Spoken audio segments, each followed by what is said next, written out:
नमस्कार दोस्तों, उत्तर प्रदेश के गाजीपुर में एक हाई प्रोफाइल मर्डर केस की आरोपी सोनम रघुवंशी आखिरकार पुलिस के हाथ लग गई है। लेकिन इस गिरफ्तारी के पीछे जो कहानी सामने आई है वो किसी फिल्मी सस्पेंस से कम नहीं है। ये पूरी घटना गाजीपुर के मशहूर काशी ढाबे से जुड़ी हुई है, जहां सोनम खुद चल कर आई और कुछ ही घंटों में पुलिस की गिरफ्त में आ गई। ढाबा मालिक साहिल यादव ने मीडिया को बताया, करीब रात 1 बजे महिला हमारे ढाबे पर आई, काफी घबराई हुई थी।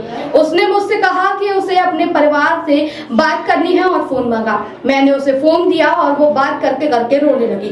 उसकी हालत देखकर मुझे शक हुआ और गड़बड़ी लगी। साहिल ने आगे बताया कि मैंने फोन लेकर उसके परिवार को उसकी लोकेशन भेज दी। थोड़ी देर बाद उसके भाई का कॉल आया। उन्होंने कहा कि तुरंत लोकल पुलिस को सूचना दो।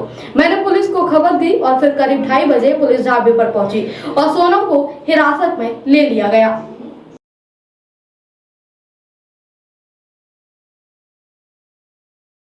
कल रात के 1 बज रहा था। और जो सोनम रघुवंशी है वो कल रात के 1 बजे पीछे रोड से आ रही थी पैदल। फिर वो मेरे पास आती हैं और पूछती है, मतलब मेरे हेल्प मांगती है, मोबाइल मांगती है। हम पूछते हैं क्या हुआ आपका मोबाइल, बोलती है मेरा मोबाइल चोरी हो गया है और थोड़ा अर्जेंट है, आप बात करा दीजिए। तो उनके फैमिली पर मतलब वो नंबर बताती है, हम कॉल करते हैं और वो बात करती है। कुछ देर ही बात करती है, फिर वो बहुत ज़्यादा भावुक होकर रोने लगती है। फिर वो बात नहीं कर पाती तो हम उनके फैमिली से बात करते हैं, पूछते हैं कहाँ पे कॉल लगा है, तो एड्रेस बताते, फिर हम यहाँ का अपना एड्रेस बताते हैं।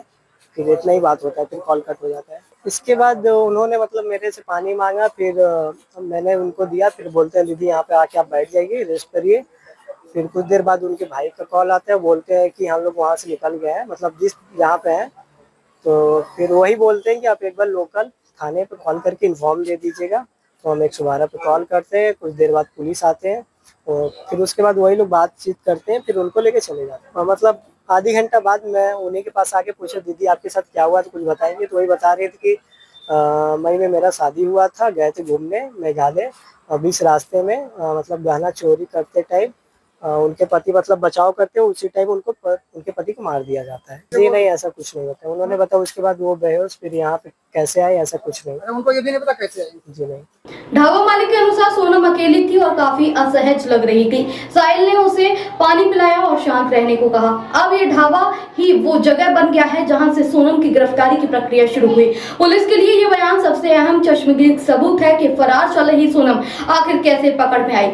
गौरतलब है कि सोनम रघुवंशी पर अपने पति की हत्या में शामिल होने का गंभीर आरोप है। ये मामला पहले से ही मीडिया की सुर्खियों में था, लेकिन अब जिस तरह से एक ढाबा मालिक की सजगता से उसकी गिरफ्तारी हुई है वो कई सवालों और तारीफों के दरवाजे खोलता है।